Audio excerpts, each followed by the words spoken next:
morning from beautiful Corner Brook, Newfoundland, where we're going to start our challenge here today. It is currently 7 a.m. We did sleep in a little bit this morning because we were on the go since 4 a.m. yesterday. We didn't wind down until about 12:30 at night, so we are very tired. But we are starting our challenge here today in Corner Brook. We're going to go get a quick bite to eat for breakfast, and then we're going to get a few shots here around Corner Brook. But then we are so excited to go to Gros Morne in the Tablelands.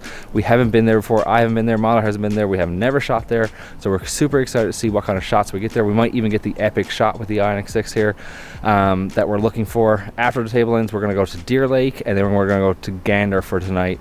And then tomorrow morning, we're waking up. We're going to go to Clarenville, Bonavista, Trinity, Cupids, and Brigus, and then we're finally back home in St. John's, Newfoundland at 515 Kemount Road for Capital Hyundai with the IONIQ 6. Hopefully, in that time, in the next 48 hours or so, we find that epic shot we're looking for with the IONIQ 6 in Newfoundland.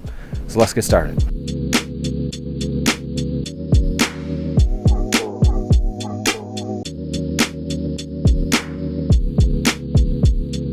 All right, first stop of the day here in Corner Brook. We are up on top of a lookout. I forget exactly where it's named, but look at that view behind us. We got some snow-topped mountains back there, and the car looks awesome with this background. So this is where we're gonna take a few photos first, and then we'll continue on to Gros Morne here today as we go visit the Tablelands.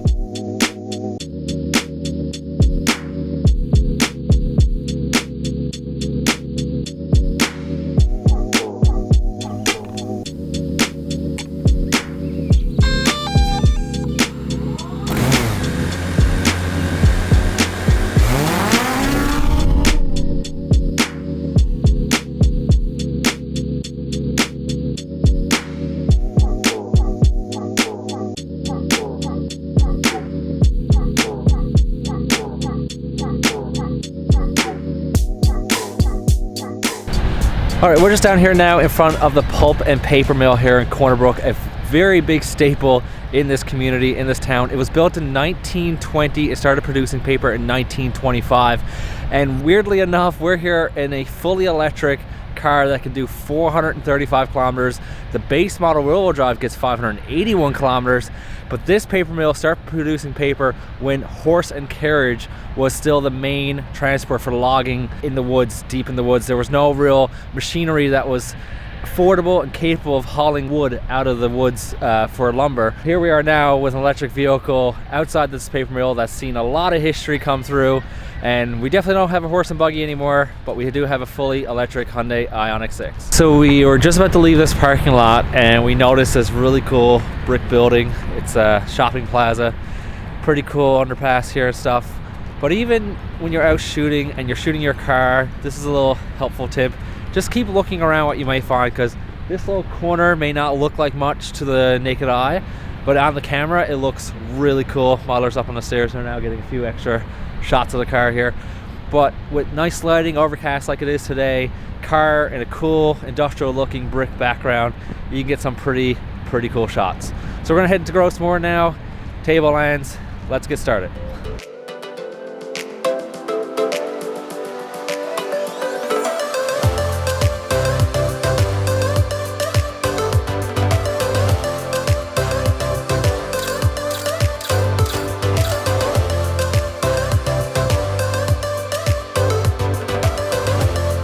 Just turned down in Gros Morne on our way to the Tableland. It's about 50-ish kilometers down.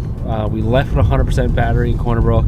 We're now down to 70% battery, 271 kilometers of range. Tablelands are only 52 kilometers away. Turn around, head back to Deer Lake. We'll do a full charge there and then head to Grand Falls, Windsor for a few shots as well.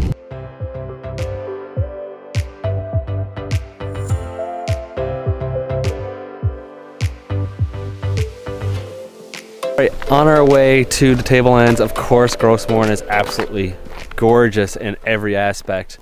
And you may not know what you may find when just driving down the road. We are coming down here, doing the speed limit of about 75, 80, and then all of a sudden we just seen this beautiful landscape that I'm going to show you in 1 second. So we had to pull over, slam on the brakes, pull over right away, and look at that mountainscape in the background with a bit of cloud cover, snow covered, but no snow here. What a shot. Newfoundland is sure a beauty on the west coast here. And I can't wait to see what we're going to find as we travel east as well.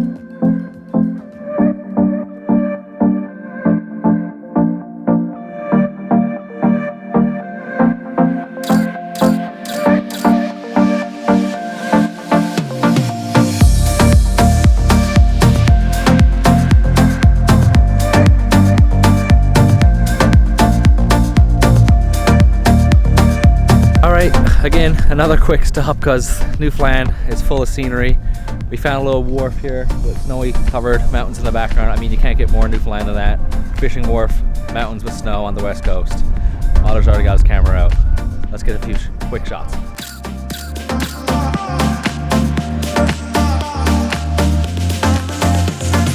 Right, we have made it to the Tablelands in Gros Morne, and look at the car, but look at the landscape. We got a bit of haze of fog coming in. It's a bit windy, a little bit wet, a bit of snow coming down too, but that's okay because look how epic this is. And this is in Newfoundland, and then we're gonna go to the east coast and see a totally different landscape again. Newfoundland is truly a beauty.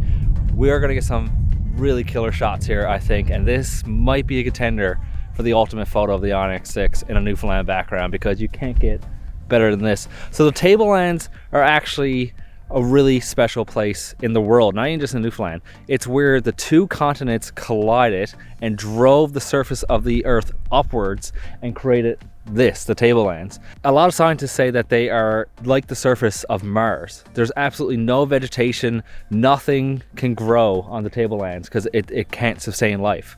So it's really cool that if you look over on this side, you see trees and mountains and all that and vegetation growing, but then you turn this way and nothing, because nothing can grow on the Tablelands. Very cool. What do you think, Mahler? It's pretty sick. Pretty sick, isn't it? I thought it was all marsh, but it's like gold rock. Gold rock, because nothing can grow on it. No vegetation can. Wild. Very cool. So it's just mountains and rocks and like golden kind of thing. Very cool spot. So let's take some photos and see what we get.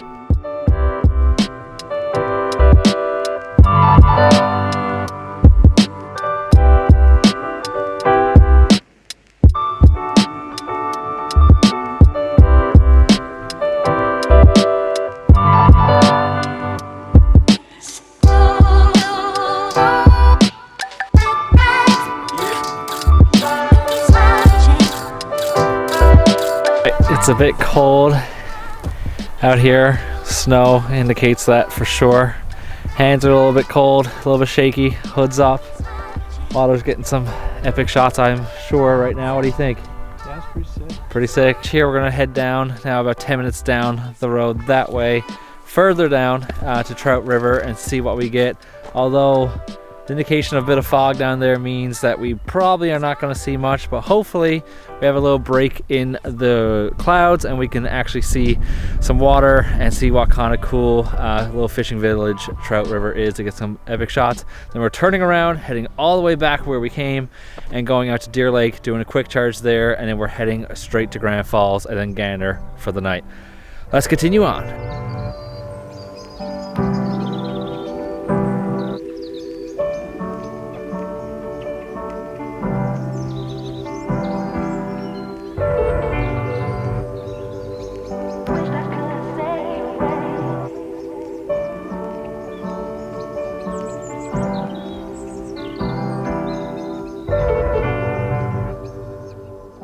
10 minutes down the road from Tablelands, we're now in Trout River. Beautiful little fishing town here, right on the water. There's actually someone out fishing right now on the water, even though it's probably about 4 degrees out. Car is parked up, looking great. We're gonna get a few shots here with these old sheds. There's some boats behind us, we're gonna get a few shots. And of course, that beautiful Newfoundland coastline. All right, we're just finishing up now in Trout River. We have 58% battery left and 223 kilometers of range to get back to Deer Lake, which is about 80 to 100 kilometers away. No cell service down here, so we can't 100% check with our GPS, but we should be fine to make it back. If not, there is a charger on the way too that we can stop into on a small community in Gros Morne itself, but I don't think we're gonna have to. Mahler's just out finishing his last couple shots around this beautiful spot of Trout River, and then we're going to be back on the road, headed towards Deer Lake, and then headed towards Grand Falls, and finally for today, Gander. This is the joys of filmmaking when you have a car, you need to get some driving shots. I'm just doing loops back and forth here on this stretch here just outside Gros Morne. Mahler's out in the cold shooting me as I go by here now. He is snapping away. I'm just gonna drive along here. My job's pretty easy. I got a heated steering wheel, heated seats, and this IONIQ 6, which is nice. The heater's going. It's like 3 degrees outside. I'm perfectly comfortable being in here, driving the car, pulling U's, going back, repeat. Poor guy's been out there for like 20 minutes now at this point.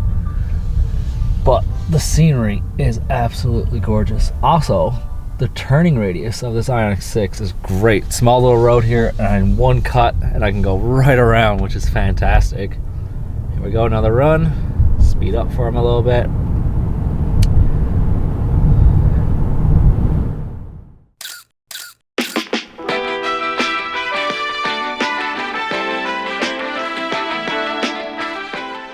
All right, here we are now in Deer Lake. We're done with Gros Morne area. Here doing a quick charge at the Irving on the highway.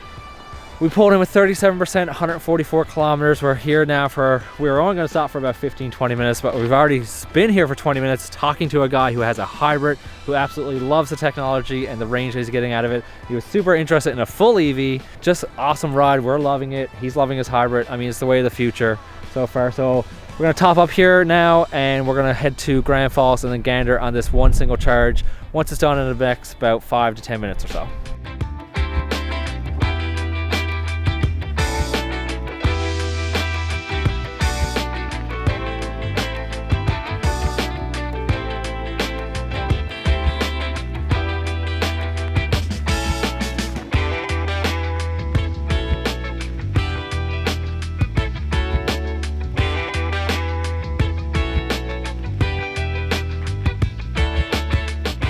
All right, we are now in Grand Falls. We're not really gonna stop for any photos here. We're gonna just keep pushing to Gander.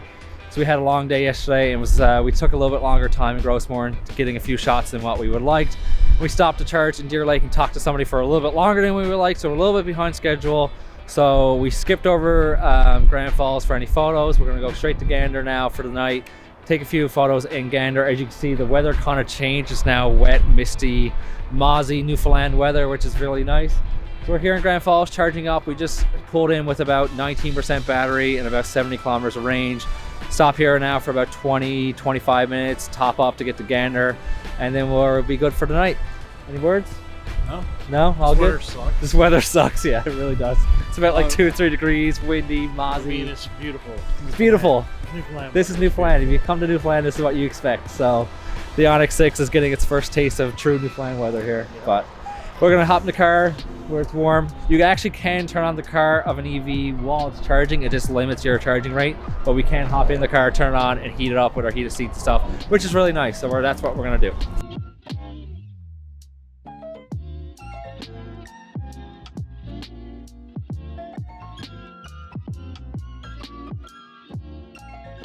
All right, so we just left Grand Falls for a quick charge. We were just saying how we're adding up our times and our costs that we've had so far while charging and stopping, going from Halifax to where we are now in Grand Falls.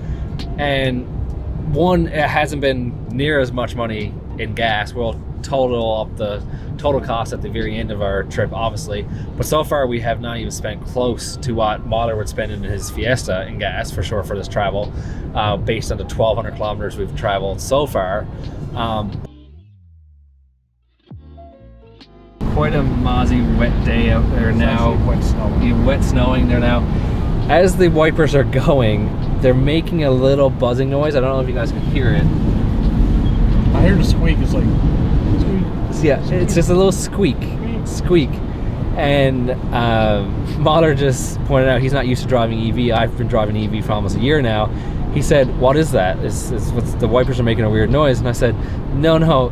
One of the concerns that people have when they buy an EV first is that they bring it in for service more often than what they think for things that are wrong with the car, because they hear a noise or they hear a different noise that they never heard in a car before. That's because EVs are so quiet and smooth on the road compared to the vibrations and the noise of a gas powered car that you don't realize is actually there because we're so accustomed to it, is that you hear extra noises in the car, like the wiper blade actuator moving. As we're doing 105 kilometers on the highway right now, like, you hear the wiper blades motor just moving ever so slightly, and you might not know what that is. It's not the car's broken, it's just a noise that you wouldn't hear in your gas powered car. And there's a few of those that you might hear along the way. So if you do buy an EV, don't worry if you do hear a noise, because honestly it's just probably a noise that your car has always been making. You just never know, this because your gas powered car with the vibrations and the noise drowns it out. Mahler learned something new today. I did. You did. All right, we are now in Gander. The weather is even worse. You can see it is awful out. Yeah, we're gonna go check into the hotel now, get a quick bite, and we might drive around Gander before we charge, just to find out where we're gonna shoot here tomorrow. Hopefully the weather improves a little bit, but it's really cold, so we're gonna go inside.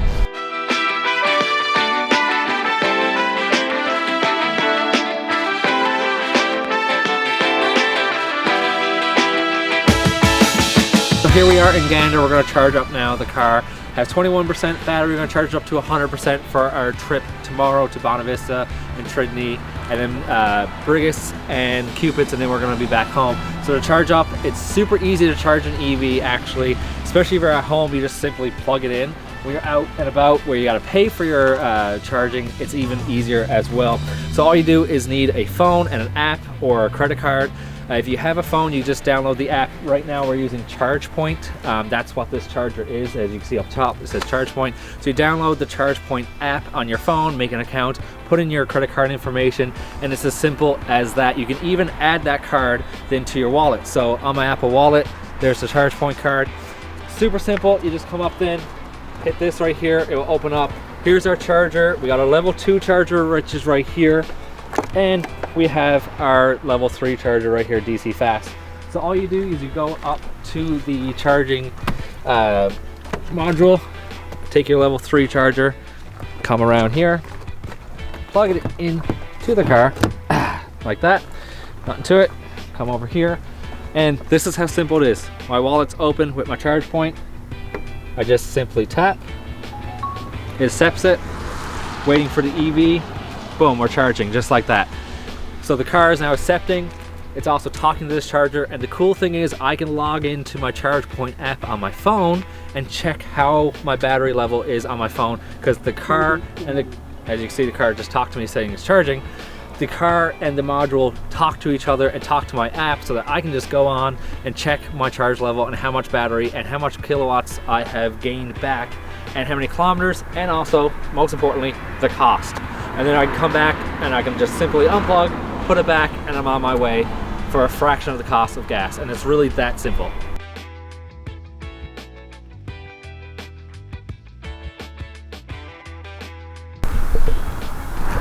All right, as you can see, it's not very nice out right now. A bit foggy, still a little cold. The wind has died back.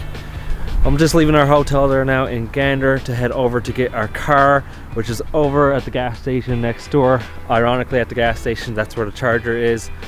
Having an EV is not an inconvenience. Yes, me walking over to a new property where my car has been charging for the last hour can be seen as an inconvenience, but that's really just the infrastructure is just not in place yet in Newfoundland, and really in a lot of places. EVs are still very new to a lot of people, and that means a lot of infrastructure has to be put in place.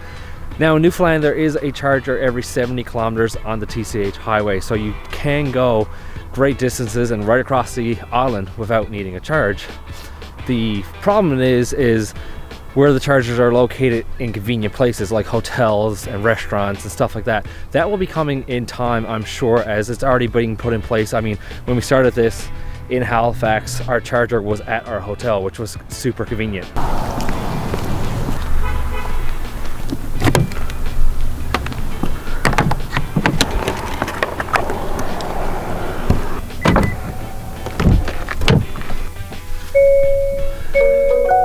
Now we're back in our car. Literally, it was a minute walk, like nothing crazy here, to get back to our car from the charger. There's another car right next to me that I'm assuming is probably at the hotel too, charging up.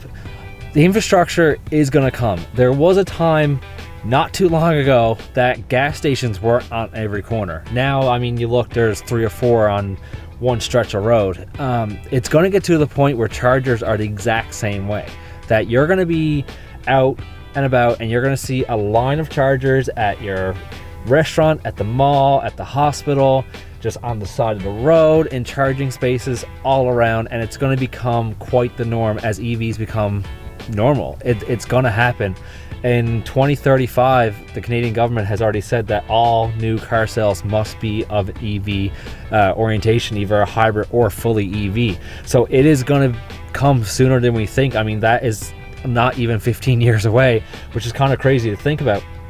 So with that, the infrastructure will change, and the infrastructure in the last even 2 to 3 years have increased drastically already. There was once a time that chargers were few and far between here on the island. Mahler has been traveling now. We have almost 1,300 kilometers on this new IONIQ 6, and charging has been not an inconvenience whatsoever. All on the major routes that we have traveled so far, there has been a charger. Some that we've even skipped over and never even had to stop because the range was so good in our EVs. And range is only going to get better in these cars as technology advances. And with that, as technology advances, the infrastructure is going to get better. So the charging is going to get better as you go. The other side of that too is this is only when you're traveling. Most of people's driving, 90% of the time, including a gas powered car, is done within your local area, going to work and running some errands, and then you go home at the end of the day. So really 90% of your charging is done at home. And if you have a level 2 charger installed in your house, you always have a gas station at your house for full charging. You can go to sleep and wake up with a full tank of gas every morning for pennies of the cost of what gas would. How many times do you visit your local gas station near your house or near your work in a given week? And how much do you spend?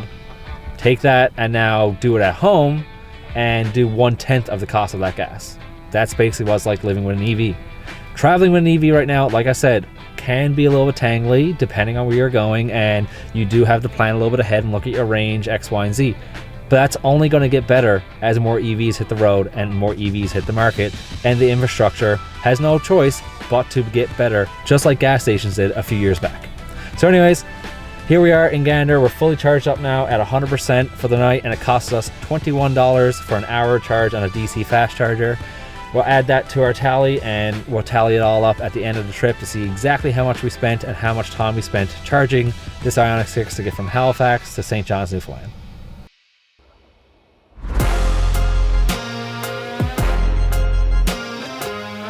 Morning from beautiful Gander. It's landing. Plane is landing. You got something?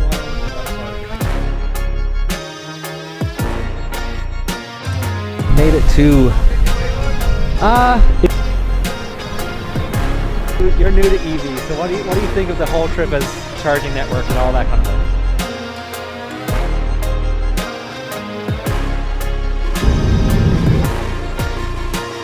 All right, we are finally back in St. John's at 515 Kimount Road at Capital Hyundai with the IONIQ 6. It made it with about 40 kilometers left of range. Do we have an iconic shot, you think, of Newfoundland in the car?